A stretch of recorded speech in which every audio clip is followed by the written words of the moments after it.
Hi friends, welcome back. Today we are going to solve code forces problem harmonious graph. Before we start looking into the problem details, some examples and the Java solution for this problem, I want to mention that my channel is dedicated to help people who are preparing for their Java J2 interviews and their coding interviews.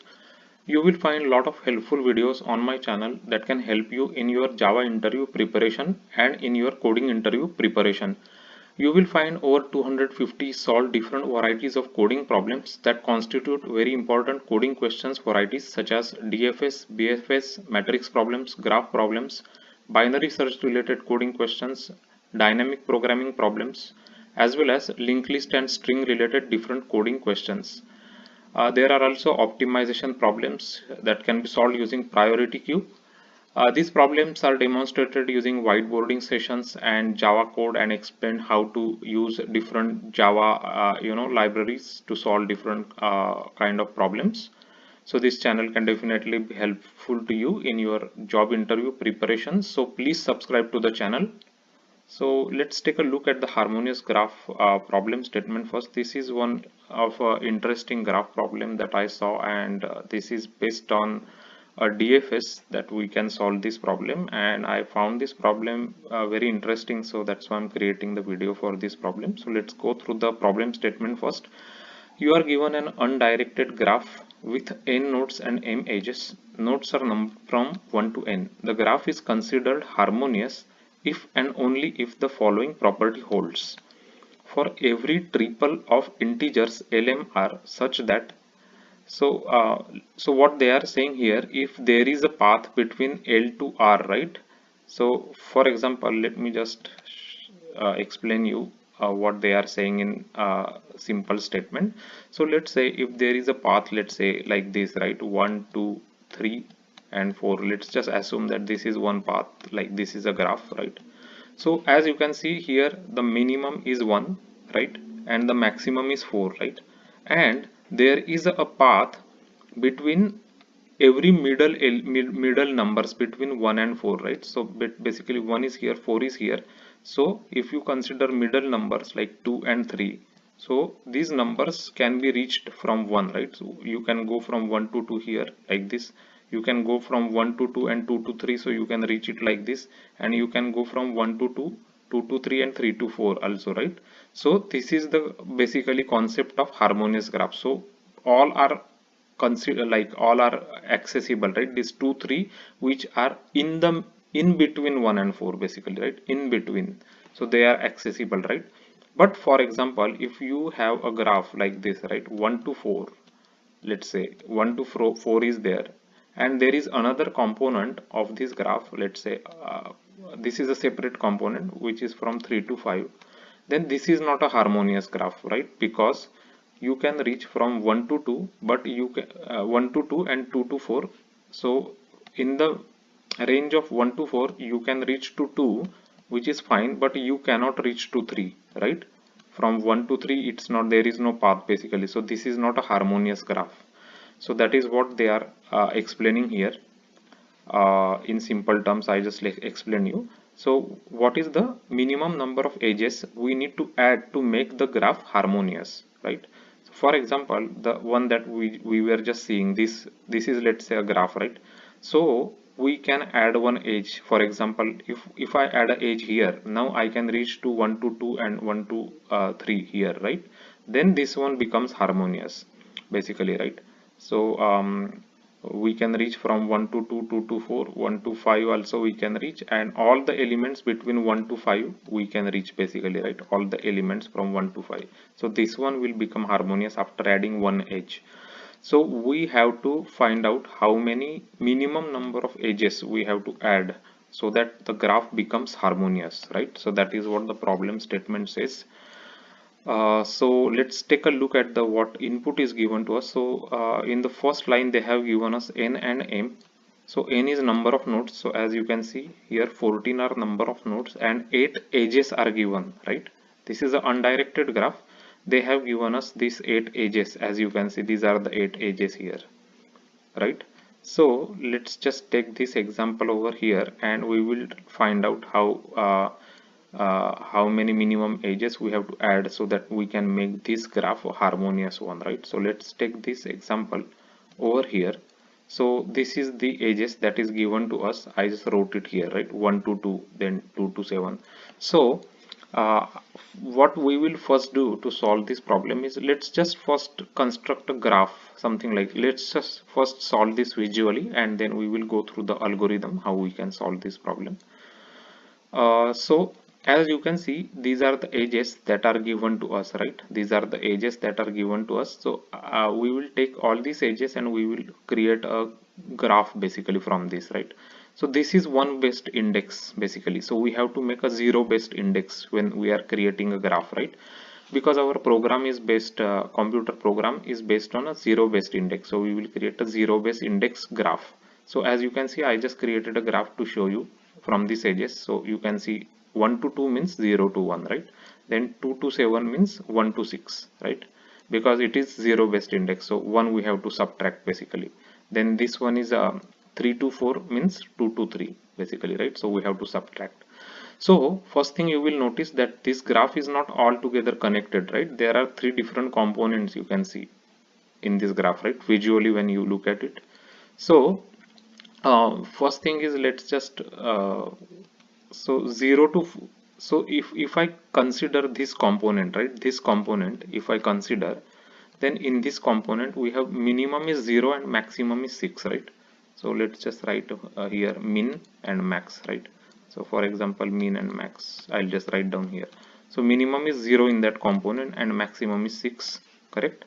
So uh, in the second component, as you can see, uh, all the other numbers, like for example, to make this graph harmonious, the in between numbers should be accessible, right? So in between numbers are what? 1, 2, 3, 4, 5, right? So they should be accessible. Now you can see that 1 is accessible, that is fine. 4 is accessible, so 1 is accessible, so this one is fine, right? 1 is accessible, so this is fine. 4 is also accessible from 0, right? So this is also fine. Then you can see that 2, 3, 5 are not accessible from this component, right? From this component, right? 2, 3, 5 are not accessible because they are here in this other component. 2 is there, 3 is there, 5 is there, right? So it means that if I draw two of these components, then I have to put one edge somewhere, right, in to connect these two components so that the graph will become harmonious. Right now this is not harmonious, and I explain you why it's not harmonious, right? Because 2, 3, 5 are not connected to 0. So to connect it to 0, let's just assume that I am putting one edge from 1 to 2. Just assume that one edge we put it. Now as you can see, 2, 3, 5 are accessible from 0. I can go from like this, 0 to 1, 1 to 2 I can go, then 0 to 1, 1 to 2, 2 to 3 I can go, then 0 to 1, 1 to 2, and 2 to 5 I can go, right? So now I can go to all these elements. So now this graph becomes harmonious. So only one edge we have added actually to make it harmonious, right? So let me just remove this coloring that we just did here. So now you already understood that one edge is required to make this graph harmonious, right? So visually we solve this problem. So let's formulate an algorithm so we can solve this problem using a program now. So we will create one pair class, right? And first we will go through all these components, right, whatever are given to us, and we will try to find out for each um, of these components what is the min and max value, right? So as you can see here on the right side, I created for your convenience how the pairs will look like after we form the pair, right? So first component, 0 is minimum, maximum is 6, right? So here you can see 0 is minimum, maximum is 6.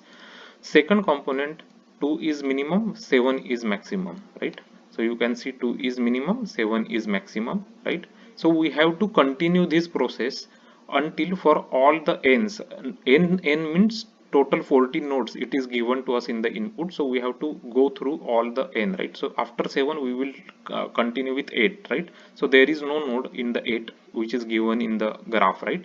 So in this case min and max are both same, we will write, right? 8 8 9 9, because those are not given to us, so we'll just write down same in that case, right? Here in this component min is 10, max is 11, so I wrote here 10 and 11, right? 12 and 13 again we will write same minimum and same maximum, because they are not given to us in the input edges basically, right?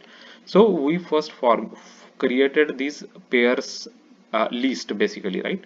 And this is sorted order. As you can see, it is in sorted order using the first element, right? 0 2 8 9 10 12 13, so it is sorted order.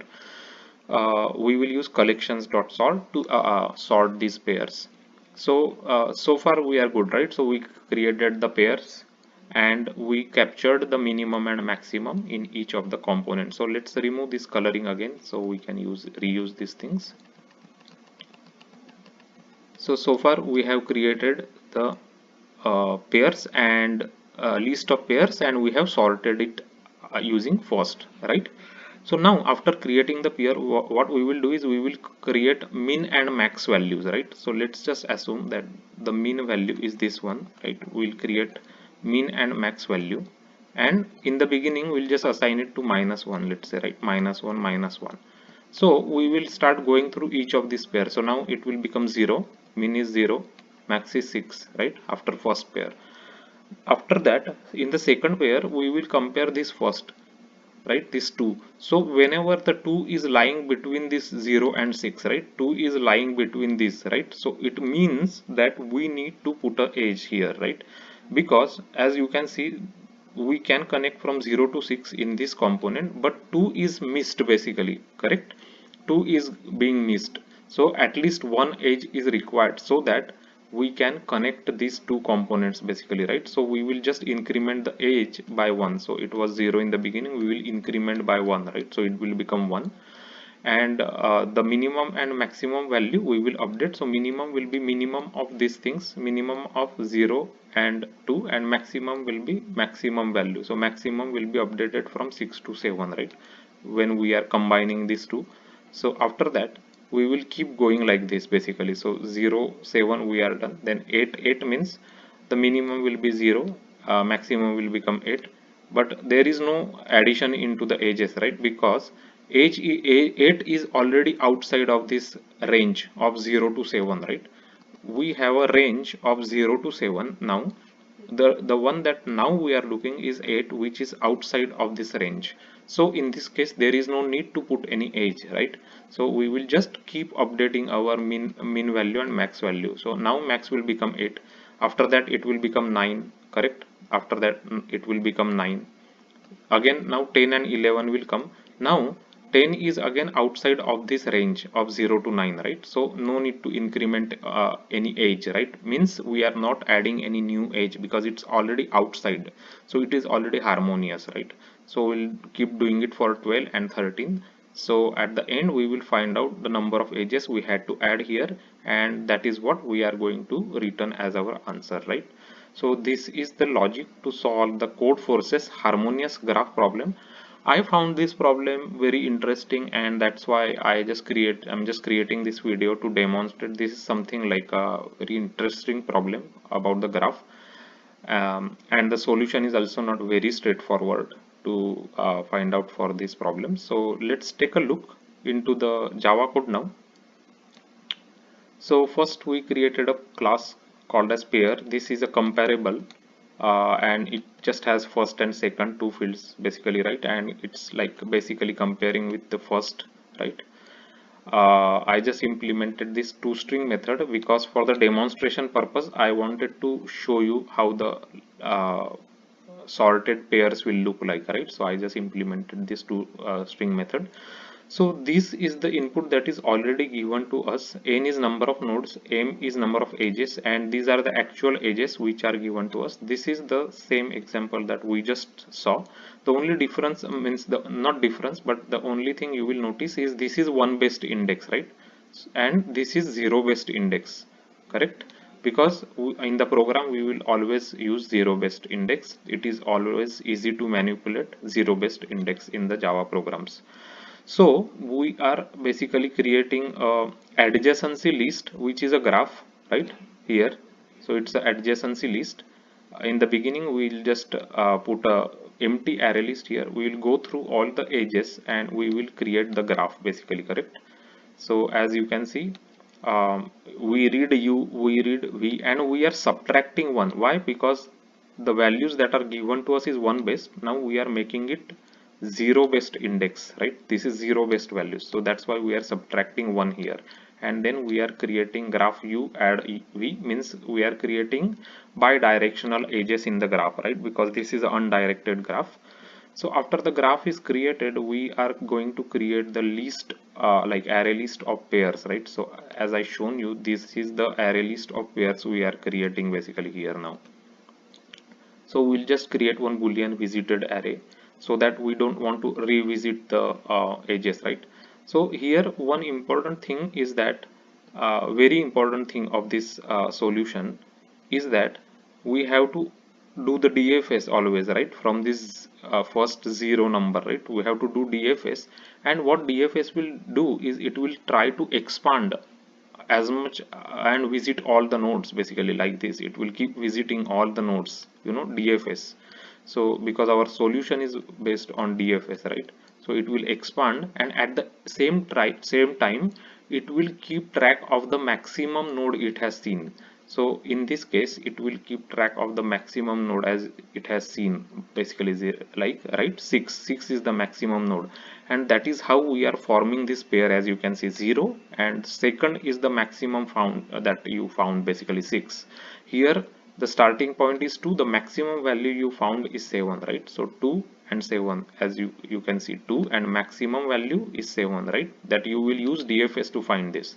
So in this case, for example, you will start with 2 and your DFS will go like this. It will keep visiting all the nodes, right, like this, and it will keep track of what is the maximum value you found it. So for that, so here we are going through each 0 to n, right? And if it's not visited, then we'll just mark it as visited, and we have this get max during DFS function, right?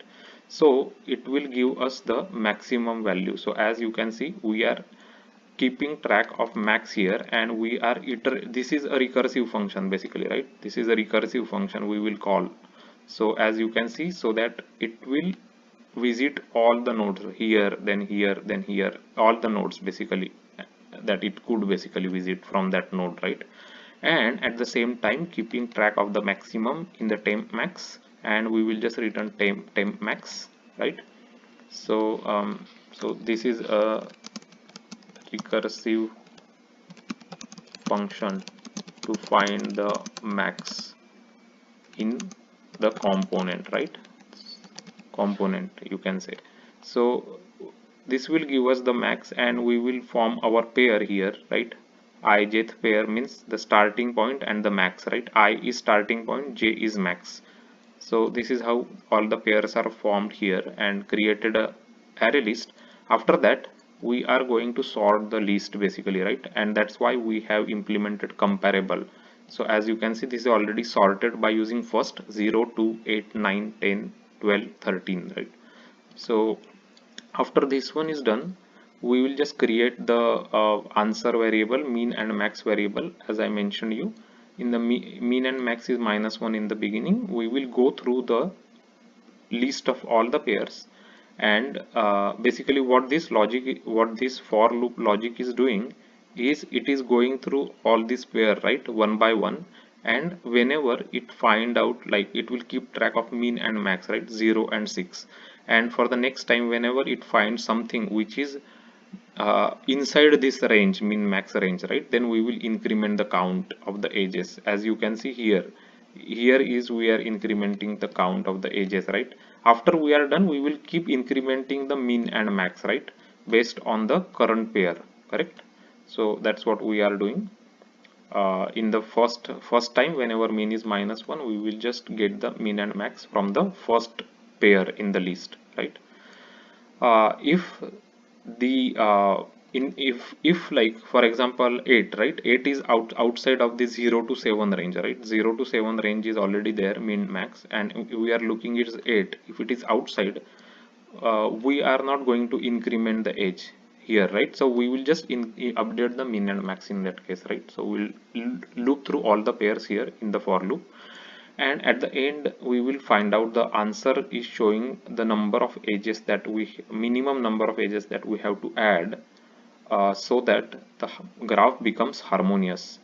So let's go ahead and execute this code. So these are the things that I just wanted to show you how it will look like, so that's why I'm just using the system out. So as you can see, this is the sorted pairs, right? 0 6 2 7 8 8 9 9 10 11 12 12 and 13 13. So it is sorted pairs, and this is our that for loop of min max logic, right? So you can see 0 to 6, then 0 to 7, then mean is 0, then max becomes 7, then 8 8 9 9, right? 10 11 12 12. So this is that min max logic that I just explained you in the for loop, right?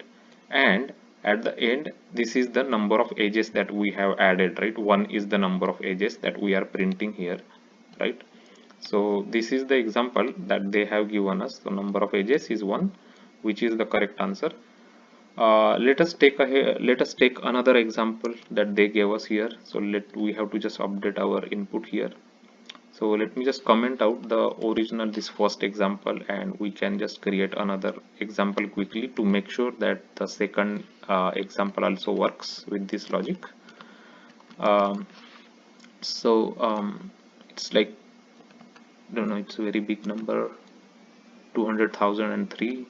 So let's make this 200,000, and this edges are 3 edges. So let's go ahead and create the edges quickly. So this is 7 to 9, 9 to 8. So 7 to 9, 9 to 8, and then 4 to 5,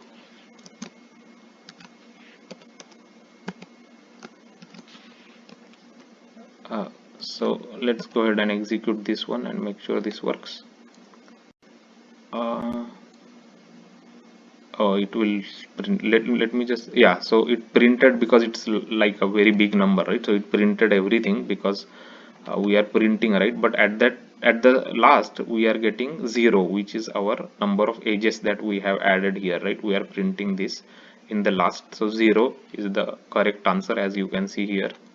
So 0 is the correct answer, right? So this is the way we can solve the Codeforces problem, harmonious graph.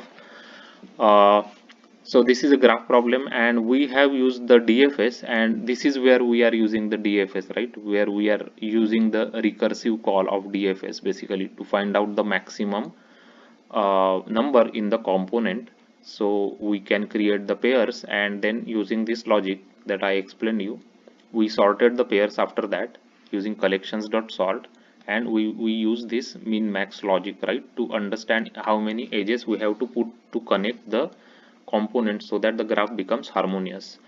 So if you are new to my channel has a Codeforces playlist. You can check it out. It has over 100, like over 80 I think, solved Codeforces different varieties of coding problems explained with whiteboarding sessions and Java code and examples. Also on my channel there is a big playlist called as LeetCode and LeanCode solutions. It has over 200 different varieties of solved coding questions which were previously asked by Google, Facebook, Microsoft, Yahoo, Amazon, Apple and many other big tech companies. Those are very selective questions in the sense that they constitute very important coding questions varieties such as DFS, BFS, matrix questions, graph questions, binary search tree related coding questions, dynamic programming related questions, as well as linked list and string related different coding problems.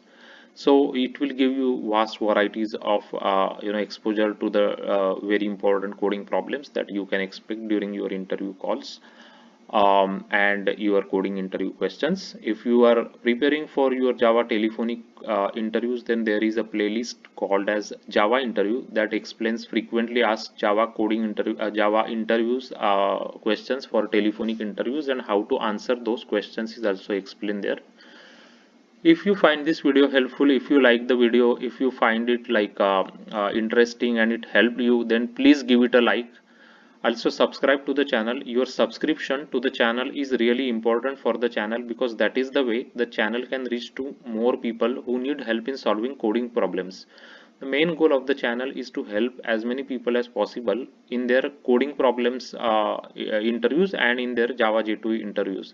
So they can also watch these solved coding problems videos and understand how to approach different varieties of coding problems, and what data structures, what libraries and what classes to be applied to solve different Java coding problems.